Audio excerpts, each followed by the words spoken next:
Secretary Bernhardt, we very much appreciate it. Members of Congress, distinguished guests, and a very special hello to South Dakota. As we begin this 4th of July weekend, the First Lady and I would wish each and every one of you a very, very happy Independence Day. Thank you. Let us show our appreciation to the South Dakota Army and Air National Guard and the U.S. Air Force for inspiring us with that magnificent display of American air power. And of course, our gratitude, as always, to the legendary and very talented Blue Angels. Thank you very much. Let us also send our deepest thanks to our wonderful veterans, law enforcement, first responders, and the doctors, nurses, and scientists working tirelessly to kill the virus. They're working hard. I want to thank them very, very much. We're grateful as well to your state's congressional delegation, Senator John Thune. John, thank you very much. Senator Mike Rounds. Thank you, Mike. And Dusty Johnson, Congressman. Hi, Dusty. Thank you. And all others with us tonight from Congress, thank you very much for coming. We appreciate it. There could be no better place to celebrate America's independence than beneath this magnificent, incredible, majestic mountain monument to the greatest Americans who have ever lived. Today we pay tribute to the exceptional lives and extraordinary legacies of George Washington, Thomas Jefferson, Abraham Lincoln, and Teddy Roosevelt.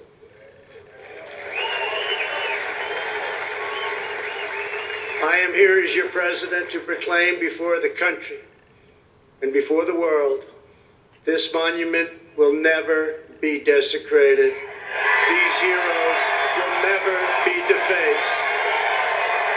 Their legacy will never, ever be destroyed. Their achievements will never be forgotten. And Mount Rushmore will stand forever as an eternal tribute to our forefathers and to our freedom.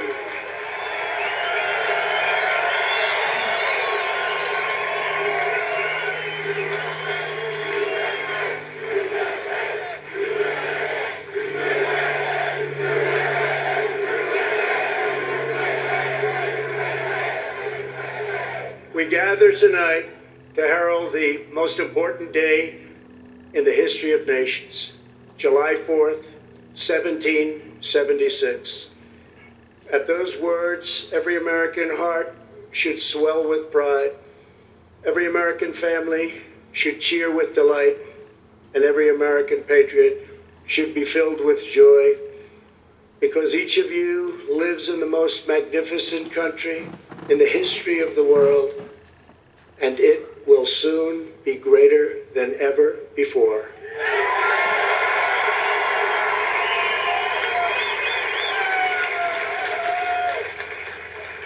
Our founders launched not only a revolution in government, but a revolution in the pursuit of justice, equality, liberty, and prosperity. No nation has done more to advance the human condition than the United States of America. And no people have done more to promote human progress than the citizens of our great nation.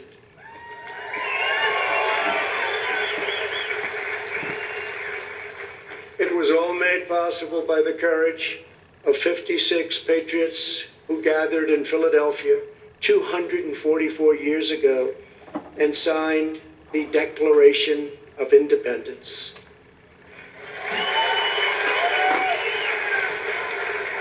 They enshrined a divine truth that changed the world forever when they said, all men are created equal.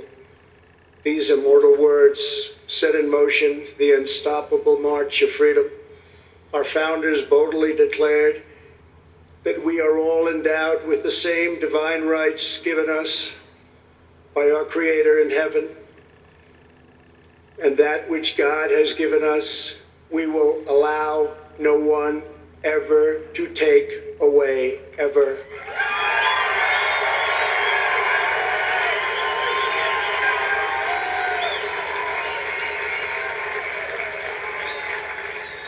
"1776 represented the culmination of thousands of years of Western civilization and the triumph of not only spirit, but of wisdom, philosophy, and reason. And yet, as we meet here tonight, there is a growing danger that threatens every blessing our ancestors fought so hard for, struggled, they bled to secure. Our nation is witnessing a merciless campaign to wipe out our history, defame our heroes, erase our values, and indoctrinate our children.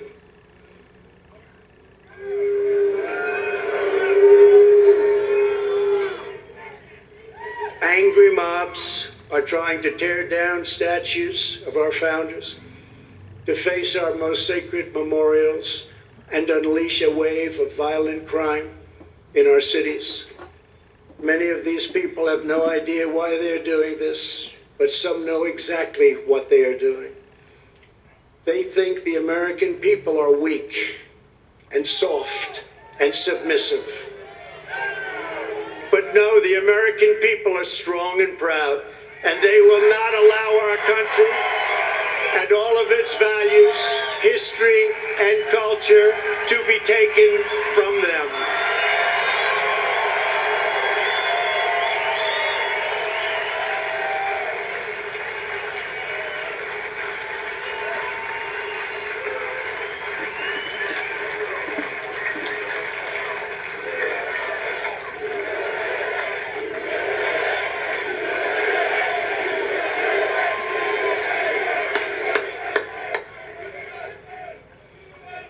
One of their political weapons is cancel culture, driving people from their jobs, shaming dissenters, and demanding total submission from anyone who disagrees.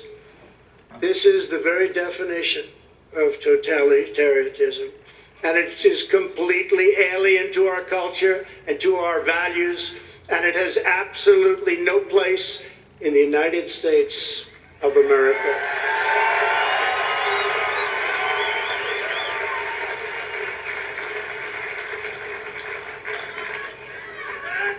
This attack on our liberty, our magnificent liberty, must be stopped, and it will be stopped very quickly.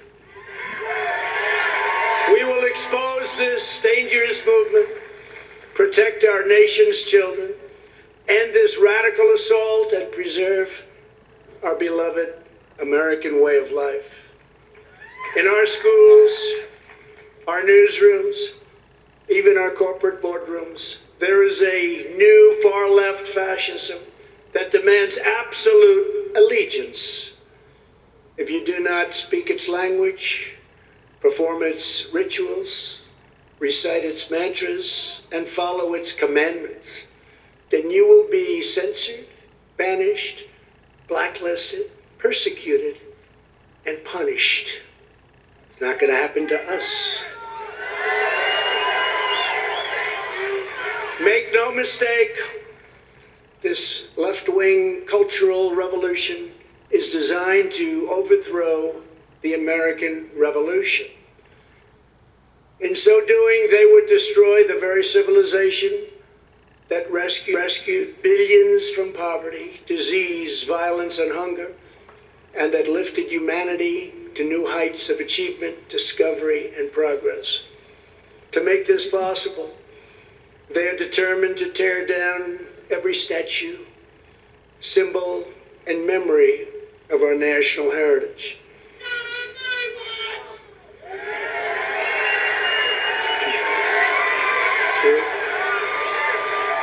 That's very true, actually. That is why I am deploying federal law enforcement to protect our monuments, arrest the rioters, and prosecute offenders to the fullest extent of the law.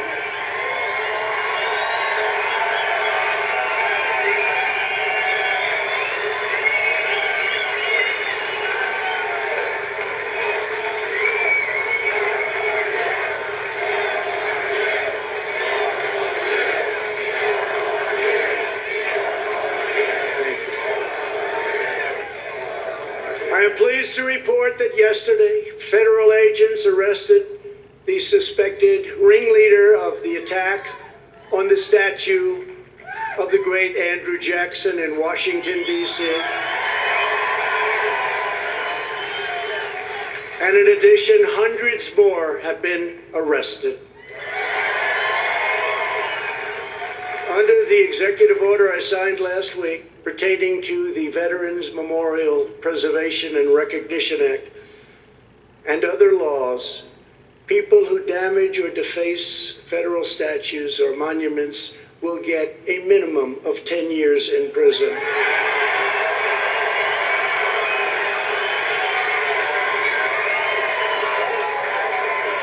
And obviously that includes our beautiful Mount Rushmore.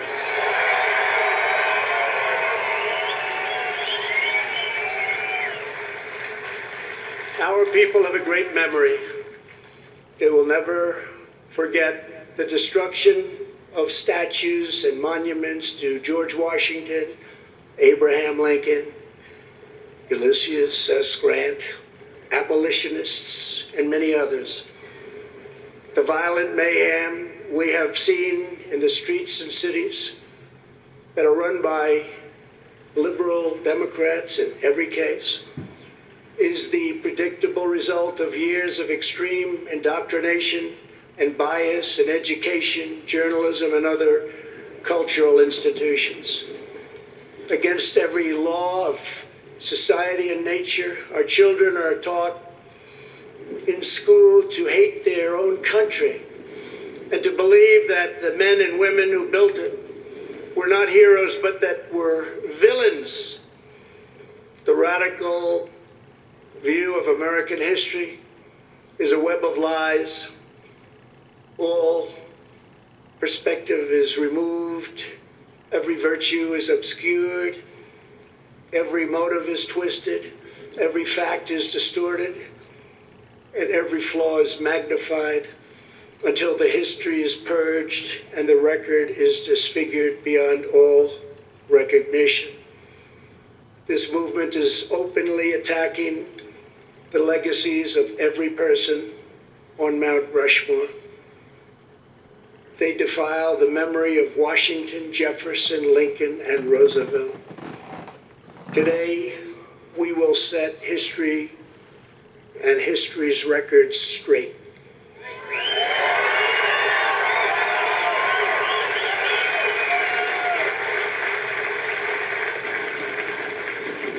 Before these figures were immortalized in stone, they were American giants in full flesh and blood, gallant men whose intrepid deeds unleashed the greatest leap of human advancement the world has ever known.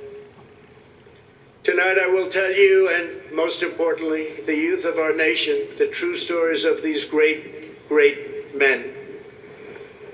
From head to toe, George Washington represented the strength, grace, and dignity of the American people. From a small volunteer force of citizen farmers, he created the Continental Army out of nothing and rallied them to stand against the most powerful military on earth. Through 8 long years, through the brutal winter at Valley Forge, through setback after setback on the field of battle, he led those patriots to ultimate triumph. When the army had dwindled to a few thousand men at Christmas of 1776, when defeat seemed absolutely certain, he took what remained of his forces on a daring nighttime crossing of the Delaware River. They marched through 9 miles of frigid darkness, many without boots on their feet, leaving a trail of blood in the snow. In the morning, they seized victory at Trenton. After forcing the surrender of the most powerful empire on the planet at Yorktown, General Washington did not claim power, but simply returned to Mount Vernon as a private citizen. When called upon again, he presided over the Constitutional Convention in Philadelphia and was unanimously elected our first president.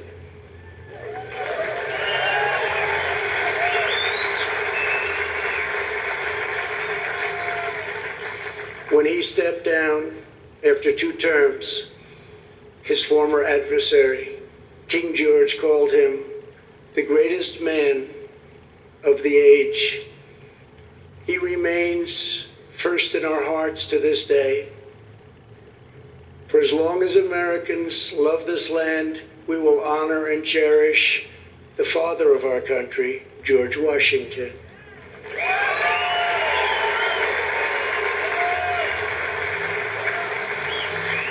He will never be removed, abolished, and most of all, he will never be forgotten.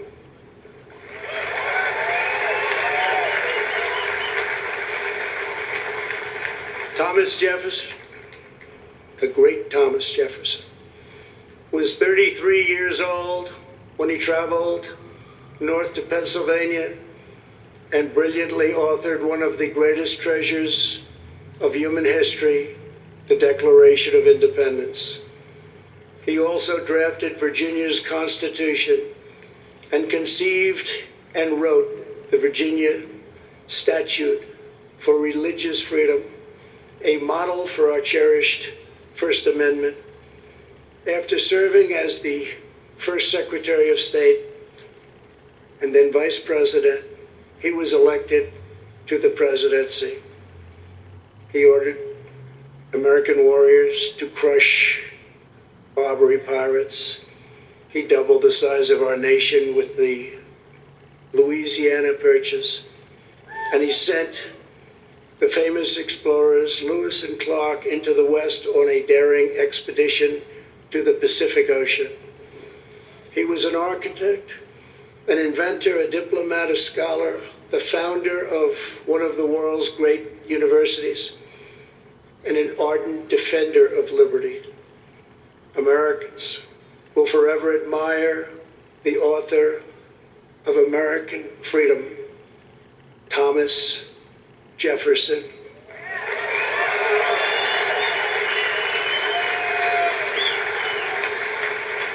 And he too will never, ever be abandoned by us.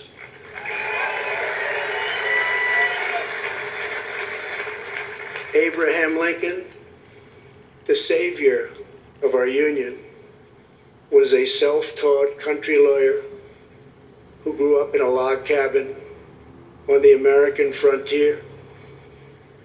The first Republican president, he rose to high office from obscurity based on a force and clarity of his anti-slavery convictions, very, very strong convictions. He signed the law that built the Transcontinental Railroad. He signed the Homestead Act, given to some incredible scholars as simply defined ordinary citizens free land to settle anywhere in the American West. And he led the country through the darkest hours of American history, giving every ounce of strength that he had to ensure that government of the people, by the people, and for the people did not perish from this earth.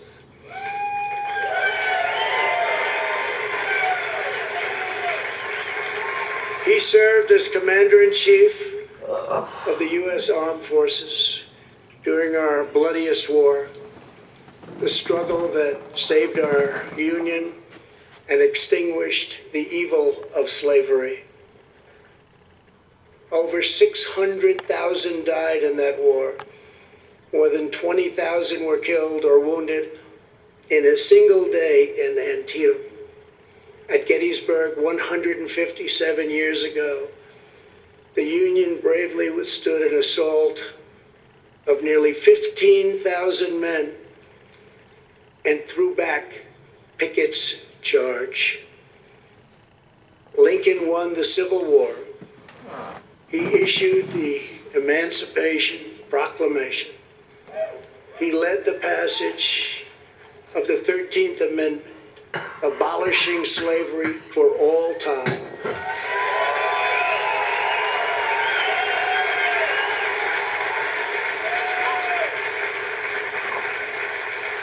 And ultimately, his determination to preserve our nation and our union cost him his life. For as long as we live, Americans will uphold and revere the immortal memory of President Abraham Lincoln.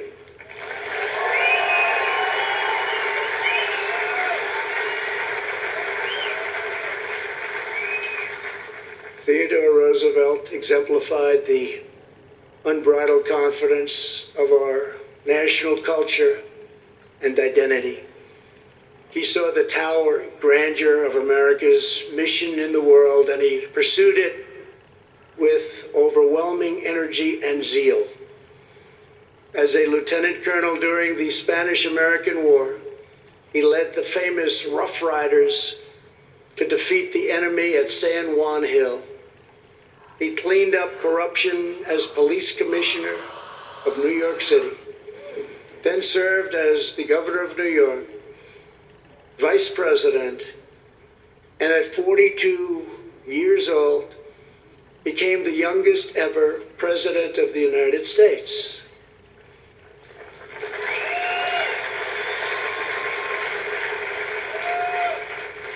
He sent our great new naval fleet around the globe to announce America's arrival as a world power.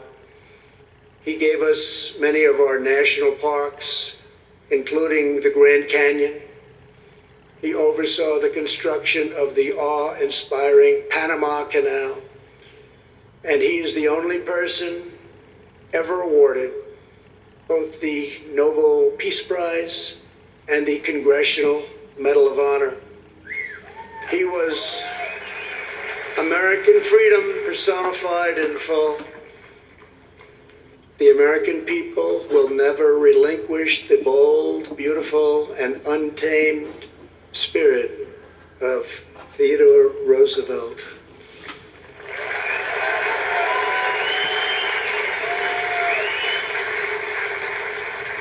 No movement that seeks to dismantle these treasured American legacies can possibly have a love of America at its heart. Can't happen. No person who remains quiet at the destruction of this resplendent heritage can possibly lead us to a better future. The radical ideology attacking our country advances under the banner of social justice. But in truth, it would demolish both justice and society. It would transform justice into an instrument of division and vengeance, and it would turn our free and inclusive society into a place of repression, domination, and exclusion. They want to silence us, but we will not be silenced.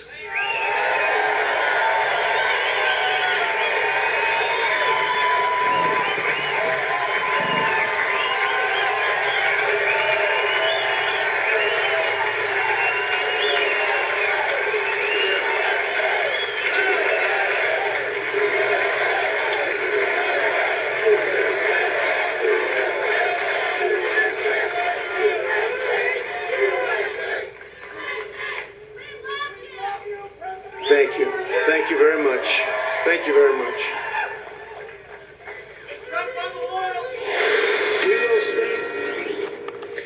President Trump out of